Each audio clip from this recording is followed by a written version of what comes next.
Trading के दो तरीके होते हैं। एक होता है एग्रेसिव ट्रेडिंग, मतलब आप जैसे क्रिकेट में होता ना, आगे बढ़ के खेलते हैं, फ्रंट फुट पे आके खेलते हैं और उछाल देते हैं सिक्स के लिए, बड़ा प्रॉफिट मिलता है लेकिन रिस्क भी बहुत है, आप कैच आउट हो सकते हैं। दूसरी चीज है कि बैकफुट पे खेलना, डिफेंसिव ट्रेडिंग, मतलब कोई शेयर पीछे गिर रहा है तो गिरती हुई प्राइस को आपने वो डिफेंसिव ट्रेडिंग की, आपने खरीद के रखा और आपको लगा कि अब ये बढ़ेगा क्योंकि ये पहले से करेक्ट हो चुका है।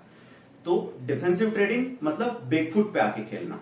तो दोस्तों ये दोनों ट्रेड में क्या फर्क है ये आपको समझना है। जब हम देखते हैं कि कोई बड़ा ब्रेकआउट हुआ साल भर का या ऑल टाइम हाई टूटा है, तो तब आप अपनी पोजीशन बनाते हैं, तो इस केस में बहुत तेजी से आपको प्रॉफिट मिल सकता है।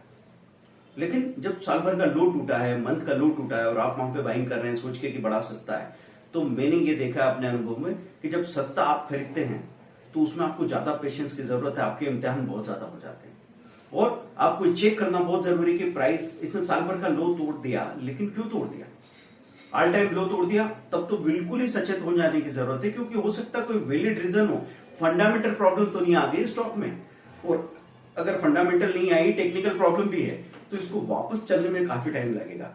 उतना पेशेंस आपके पास है कि नहीं है, ये पहले से ट्रेड में एंटर करने से पहले पता होना चाहिए। क्योंकि आप कोई बड़ा अच्छा शेयर खरीद रहे हैं, सपोज भेल आपने ले लिया, अब वो 130 का था, आपने देखा कि 80 हो गया, आपने लेके रख लिया। अब 80 से वो आपको लगा वापस मेरा तो 100 भी चला जाएगा तो मुझे तो बहुत प्रॉफिट हो जाएगा, मुझे 130 नहीं चाहिए, लेकिन अरे नहीं होगा अभी। तो 80 से वो बड़ी मुश्किल से 82 85 आता है, फिर 70 चला जाता है, फिर 70 से वो 50 चला जाता है, 50 से 55 60 आने को तैयार नहीं है।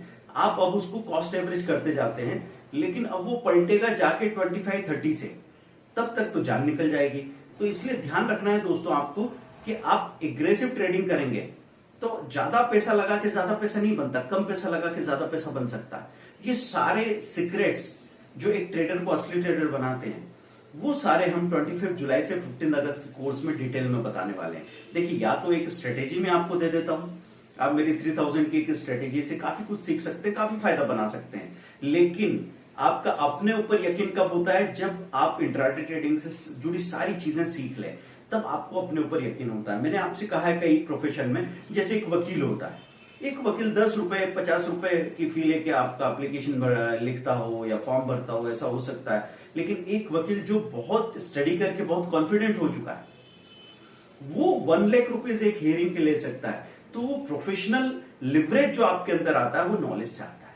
ये जब लोग बोलते हैं ना कि स्टडी करो, कन्विक्शन आनी चाहिए, तो स्टडी किस चीज की करो, एक तो बाहर किताबें और वीडियो वगैरह देख रहे हैं, ठीक है, ये आपने बाहर की स्टडी की, लेकिन इससे ज्यादा जरूरी है मेरे अंदर क्या चल रहा है। तो आप अपना ट्रेडिंग रिकॉर्ड लिखते जाएंगे और आप अपनी गलतियों से ये समझेंगे। पहले तो ये समझ लो कि हाँ गलती हुई, जैसे ही आपने बोला कि गलती हुई, वैसी गलती सुधरना शुरू हो जाती है दोस्तों।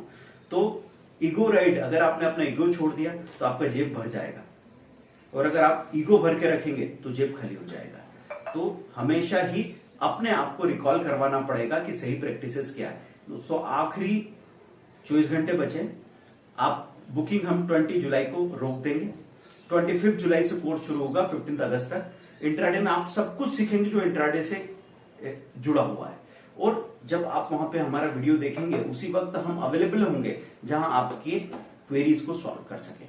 हैंड होल्डिंग की कोशिश करेंगे कि अच्छा स्टॉक चुनना, और सबसे ज्यादा आपको जरूरी है ओवर ट्रेडिंग से बाहर निकलना। आप बताइए मुझे दिल पे हाथ रख के कि आपको जो सबसे बड़ा लॉस हुआ उस दिन क्या आपसे ओवर ट्रेडिंग नहीं हुई? क्या ऐसा नहीं हुआ कि या तो ग्रिड की वजह से 2 बार आपको फायदा हो गया, आपने उसके बाद फिर ग्रिड पे काम करते हुए बोले एक और ट्रेड, और फिर आपने बड़ा नुकसान कर लिया, या फिर आपको नुकसान हो गया, 2 बार स्टॉप लॉस चला गया, उसको कवर करने के लिए आप गए और आपने नुकसान को 2 गुना 4 गुना कर लिया। ओवर ट्रेडिंग ने आपको अच्छे बुरे दिन में हर दिन फंसाया है। तो प्रॉब्लम एक ही चीज है, वो ओवर ट्रेडिंग है, और ओवर ट्रेडिंग को सिर्फ नॉलेज ही दूर कर सकता है। जब आप उनमें फैक्ट्स देखते हैं ना सामने, तो सब कुछ साफ साफ दिखता है। जैसे ही आपको लगता है कि नहीं यार ये गलती मेरी गलती है, जैसे आपको अपनी गाड़ी में ब्रेक दिखेगा, कंट्रोल आपके हाथ में आ जाएगा। हम कई बार क्या सोच रहे हैं कि अब पूरा रोड खाली हो जाए, कोई और गाड़ी मेरे आसपास से नहीं गुजरे तो शायद मेरा एक्सीडेंट नहीं होगा। नहीं, रोड कभी खाली नहीं होगा, गाड़ियां आसपास से गुजरती रहेगी, इधर उधर लोग गलत भी चलाएंगे, लेकिन मेरा ब्रेक अगर मेरे पैर में है फिर कोई प्रॉब्लम नहीं ना। वही ब्रेक पेयर मिलाने के लिए 25 जुलाई को आप मिलेंगे दोस्तों। अभी 8000 में बुकिंग हो रहा है, 3 घंटे बाद 9000 में होगा, फाइनली 10000 में होगा। आप हिसाब लगा लीजिए, वैसे तो 10000 के हिसाब से भी हिसाब लगा ले कोई, तो उसको पता है कि 30 रुपया 40 रुपया पर डे का मैं 40 रुपीज पर डे एक्स्ट्रा खर्च कर रहा हूं। लेकिन क्या ये 40 रुपये पे करके 140 बना सकता हूं, 400 बना सकता हूं, 1000 बना सकता हूं, ये मैं नहीं समझाऊंगा। ये आवाज आपके अंदर से आनी चाहिए। अगर आपके अंदर से आवाज नहीं आ रही है तो फिर मैं कुछ नहीं कर सकता। गीली लकड़ी जलाने की कोशिश नहीं करेंगे हम, क्योंकि उसमें धुआं निकलेगा।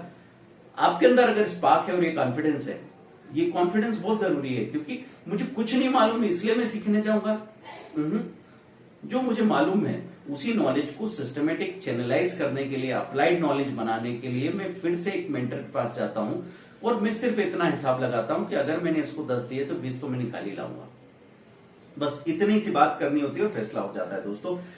नीचे जो नंबर दे रखे हैं गूगल पे, फोन पे कर लीजिए। जो ग्रुप दे रखे हैं उनको ज्वाइन कर लीजिए। अपस्टॉक्स का अकाउंट अगर आपने साथ में खोल लिया तो हमारी टीम आपको हमेशा सपोर्ट करेगी। आप इंट्राडे में, ऑप्शन में, फ्यूचर में, निफ्टी बैंक निफ्टी में उनसे बात करेंगे, पूछेंगे, इन्वेस्टमेंट के लिए पूछेंगे, कमोडिटीज के लिए पूछेंगे, आपको सपोर्ट मिल जाएगा। थैंक